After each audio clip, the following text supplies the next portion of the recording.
ನಾವೆಲ್ಲರೂ ತಂದೆ ತಾಯಿನ ದೇವರು ಅಂತ ಪೂಜಿಸ್ತೀವಿ. ಅಂತಹ ಒಂದು ಸಂಸ್ಕೃತಿಯಲ್ಲಿ, ಅಂತಹ ಒಂದು ಸಂಸ್ಕೃತಿ ಹೊಂದಿರುವ ದೇಶದಲ್ಲಿ ನಾವು ಬದುಕ್ತಾ ಇದ್ದೀವಿ.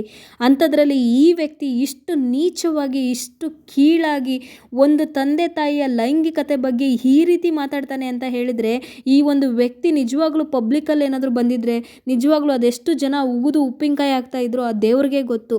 ಇಷ್ಟೊಂದು ಕೀಳು ಮಟ್ಟಕ್ಕೆ, ಇಷ್ಟೊಂದು ನೀಚ ಮಟ್ಟಕ್ಕೆ ಹೋಗಿ ಮಾತಾಡ್ತಾರಾ ಪಬ್ಲಿಕ್ಕಲ್ಲಿ ಅನ್ನೋದೇ ಒಂದು ಆಶ್ಚರ್ಯಚಕಿತವಾಗಿದೆ ಈ ವ್ಯಕ್ತಿ ನೋಡಿದ್ರೆ. ವೀಕ್ಷಕರೇ, ಹಿರಿಯರು ಹೇಳ್ತಾರೆ, ಜೀವನದಲ್ಲಿ ಏನನ್ನು ಬೇಕಾದರೂ ಕಳ್ಕೊಬೋದು, ಆದರೆ ಈ ಎರಡನ್ನ ಮಾತ್ರ ಕಳ್ಕೊಂಡು ನಿಜವಾಗ್ಲೂ ಬದುಕಿರೋಕ್ಕಾಗಲ್ಲ, ಅಥವಾ ಈ ಎರಡನ್ನ ಕಳ್ಕೊಂಡ್ರೆ ಇರೋದಕ್ಕೆ ಆಗಲ್ಲ ಅನ್ನೋದು ಖಂಡಿತ. ಅದು ಯಾವ ವಿಷಯ ಅಂತ ಹೇಳಿದ್ರೆ, ಒಂದು ಪ್ರಾಣ, ಹೋದ ಪ್ರಾಣ ಮತ್ತೆ ಬರಲ್ಲ. ಇನ್ನೊಂದು ಏನಪ್ಪ ಅಂತ ಹೇಳಿದ್ರೆ ಮಾನ ಅಥವಾ ಮರ್ಯಾದೆ ಅಥವಾ ಚಾರಿತ್ರ್ಯ ಅಥವಾ ವ್ಯಕ್ತಿತ್ವ. ಯಾಕೆ ಅಂತ ಹೇಳಿದ್ರೆ ಈ ಯೂಟ್ಯೂಬರ್ನ ಕತೆ ಇದೇ ಕೂಡ ಆಗಿದೆ. ಈ ಒಂದು ವ್ಯಕ್ತಿ ಮಾಡದಿರುವಂತಹ ಇಂಟರ್ವ್ಯೂಸ್ ಇಲ್ಲ, ಭೇಟಿ ಆಗದಿರುವಂತಹ ಫೇಮಸ್ ಆ್ಯಕ್ಟರ್ಗಳಿಲ್ಲ, ಅಥವಾ ಈ ಒಂದು ವ್ಯಕ್ತಿ ಎಷ್ಟರ ಮಟ್ಟಿಗೆ ಪ್ರಖ್ಯಾತಿಯನ್ನು ಪಡೆದಿದ್ದಾರೆ ಅಂತ ಹೇಳಿದರೆ ಸಿಕ್ಕಾಪಟ್ಟೆ ಹಣ, ಖ್ಯಾತಿ, ಹೆಸರು, ಸಾಧನೆ. ಸ್ವತಃ PM ನರೇಂದ್ರ ಮೋದಿ ಅವರ ಹತ್ರ ಇವರು ನ್ಯಾಷನಲ್ ಅವಾರ್ಡನ್ನು ಕೂಡ ಇಸ್ಕೊಂಡಿದ್ರು. ಅಷ್ಟರ ಮಟ್ಟಿಗೆ ಈ ವ್ಯಕ್ತಿ ಬೆಳೆದು ನಿಂತಿದ್ದು. ಇವರು ಒಂದು ಯೂಟ್ಯೂಬ್ ಚಾನಲ್ ಅಂತ ಸ್ಟಾರ್ಟ್ ಮಾಡಿದಾಗ ಈ ವ್ಯಕ್ತಿ ಬಂದುಬಿಟ್ಟು ಫಿಟ್ನೆಸ್ ಅಂದರೆ ಈ ಒಂದು ಏನು ಬಾಡಿ ಫಿಟ್ನೆಸ್ ಅಥವಾ ಫಿಗರ್ ಮೇಂಟೈನ್ ಮಾಡೋದಾಗಿರ್ಬೋದು, ಈ ರೀತಿಯ ಒಂದು ಚಾನಲನ್ನು ಓಪನ್ ಮಾಡಿದ್ದ.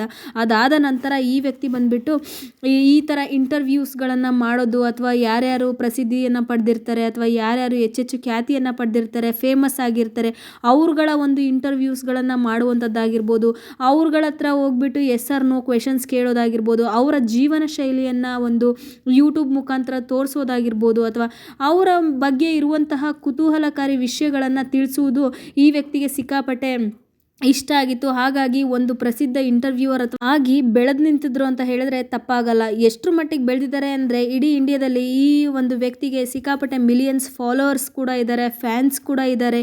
ಯಶಸ್ಸು, ಕೀರ್ತಿ, ಹಣ, ಅಂತಸ್ತು ಎಲ್ಲವನ್ನು ಸಂಪಾದನೆ ಮಾಡಿದ್ರು.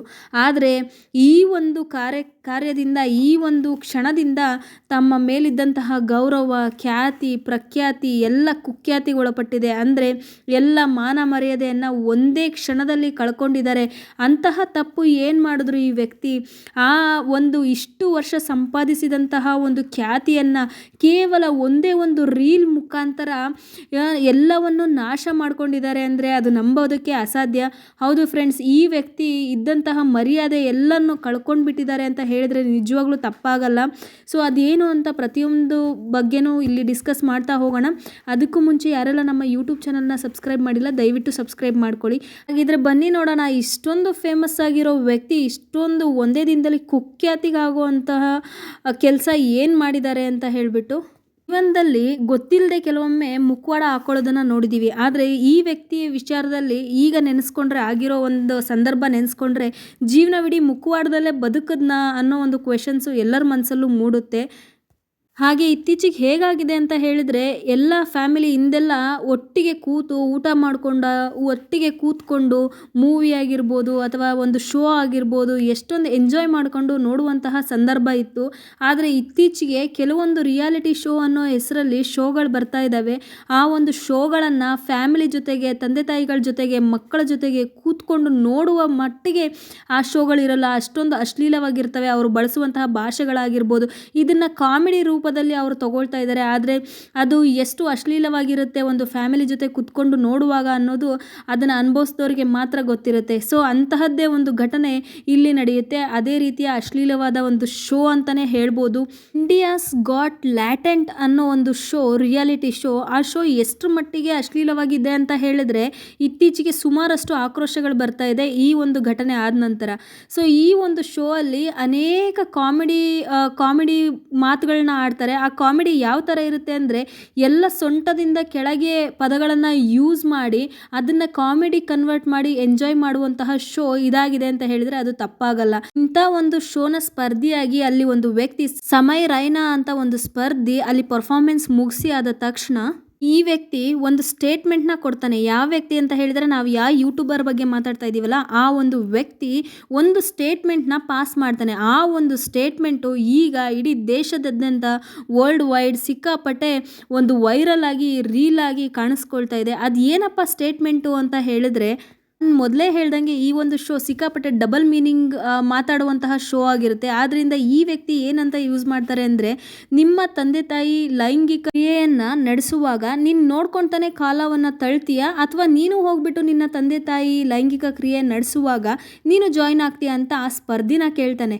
ಈ ಮನುಷ್ಯ ಎಷ್ಟು ಕೀಳು ಮಟ್ಟದಲ್ಲಿ, ಎಷ್ಟು ನೀಚ್ ಮಟ್ಟದಲ್ಲಿ ಇದ್ದಾನೆ ಇವನ ಮೆಂಟಾಲಿಟಿ ಅಂತ ಹೇಳಿದ್ರೆ ನೀವಿಲ್ಲಿ ಅರ್ಥ ಮಾಡ್ಕೋಬೋದು. ನಾವು ನಮ್ಮ ಭಾರತದ ಸಂಸ್ಕೃತಿ ಯಾವ ಥರ ಇದೆ ಅಂತ ಹೇಳಿದ್ರೆ, ಒಂದು ತಂದೆ ತಾಯಿ, ಬೇರೆಯವರ ತಂದೆ ತಾಯಿ, ಬೇರೆಯವರ ಅಣ್ಣ ತಮ್ಮಂದರು, ಫ್ರೆಂಡ್ಸ್ನ ತಂದೆ ತಾಯಿನೇ ನಾವು ನಮ್ಮ ತಂದೆ ತಾಯಿ ಅನ್ನೋ ಥರ ನೋಡ್ಕೊಳ್ತೀವಿ, ಪ್ರೀತಿಯಿಂದ ಮಾತಾಡ್ಸಿದ್ದೀವಿ. ಅಂಥದ್ರಲ್ಲಿ ಈ ವ್ಯಕ್ತಿ ಈ ಶೋನಲ್ಲಿ ಮತ್ತೊಬ್ಬರ ತಂದೆ ತಾಯಿಯ ಲೈಂಗಿಕ ಕ್ರಿಯೆಯ ಬಗ್ಗೆ ಇಷ್ಟು ಪಬ್ಲಿಕ್ಕಾಗಿ ಮಾತಾಡುವಷ್ಟು ನಾಚಿಕೆ ಮಟ್ಟಕ್ಕೆ ಈ ವ್ಯಕ್ತಿ ಇಳಿದಿದ್ದಾನ, ಅಥವಾ ಇದನ್ನು ಕಾಮಿಡಿಯಾಗಿ ಕನ್ವರ್ಟ್ ಮಾಡಿದಾನ ಅನ್ನೋದೇ ಇಲ್ಲಿ ದೊಡ್ಡ ಪ್ರಶ್ನೆ. ಏನೇ ಆಗಿರಲಿ, ಒಂದು ತಂದೆ ತಾಯಿ ಅಂದಮೇಲೆ ಅವ್ರದ್ದೇ ಆದಂತಹ ರೆಸ್ಪೆಕ್ಟ್ ಇರುತ್ತೆ, ಅವ್ರದ್ದೇ ಅಂತಹ ಪರ್ಸ್ನಲ್ ಲೈಫ್ ಇರುತ್ತೆ.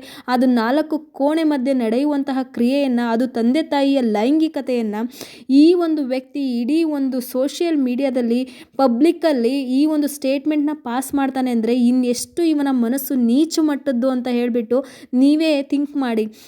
ಎಂತಹ ಒಂದು ಕಾಲಕ್ಕೆ ನಮ್ಮ ಒಂದು ಬಂದು ನಿಂತಿದೆ ಅನ್ನೋದನ್ನು ನಾವಿಲ್ಲಿ ಯೋಚನೆ ಮಾಡಬೇಕಾಗಿದೆ. ಇಷ್ಟೊಂದು ಹೆಸರು ಖ್ಯಾತಿ, ಇಷ್ಟೊಂದು ಪ್ರಸಿದ್ಧಿ ಪಡೆದು ಎಲ್ಲಿ ಹೇಗೆ ಮಾತಾಡಬೇಕು ಅನ್ನೋದು ಈ ವ್ಯಕ್ತಿಗೆ ಗೊತ್ತಿಲ್ಲ. ಹಾಗಾಗಿ ಇದೇ ಒಂದು ಕಾರಣಕ್ಕೆ ಇಡೀ ದೇಶವೇ ಇವನಿಗೆ ಛೀ ಥೂ, ತಂದೆ ತಾಯಿಯ ಪ್ರೀತಿ ಗೊತ್ತಿಲ್ವಾ, ಬೆಲೆ ಗೊತ್ತಿಲ್ವಾ ನಿನಗೆ, ಎಲ್ಲಿ ಹೇಗೆ ಮಾತಾಡಬೇಕು ಅನ್ನೋದು ಗೊತ್ತಿಲ್ವಾ ಅಂತ ಹೇಳಿಬಿಟ್ಟು ಕ್ಯಾಕ್ರಸಿ ಉಗಿತಾ ಇದೆ ಅಂತ ಹೇಳಿದರೆ ತಪ್ಪಾಗಲ್ಲ. ವೀಕ್ಷಕರೇ, ನೋಡಿದ್ರಲ್ವಾ ನಮ್ಮ ಎದುರುಗಡೆ ಎಷ್ಟೊಂದು ಜನಗಳು ಮುಖವಾಡದ ಬದುಕನ್ನು ಹಾಕ್ಕೊಂಡು ಒಳ್ಳೆಯವರಂತೆ ನಟಿಸ್ತಾರೆ, ಆದರೆ ಅವರ ಮುಖವಾಡ ತುಂಬ ದಿನ ಇರೋದಿಲ್ಲ ಅನ್ನೋದಕ್ಕೆ ಇದೇ ಒಂದು ಸಾಕ್ಷಿ. ಇವನ ಮುಖವಾಡವು ಕಳಚಿ ಬಿತ್ತು ಅಂತ ಹೇಳಿದರೆ ತಪ್ಪಾಗಲ್ಲ. ಈ ಒಂದು ಅಪ್ಡೇಟ್ ನಿಮಗೆ ಇಷ್ಟ ಆಗಿದ್ದರೆ ದಯವಿಟ್ಟು ಈ ವಿಡಿಯೋನ ಲೈಕ್ ಮಾಡಿ, ಶೇರ್ ಮಾಡಿ, ಹಾಗೆ ಸಬ್ಸ್ಕ್ರೈಬ್ ಮಾಡಿ.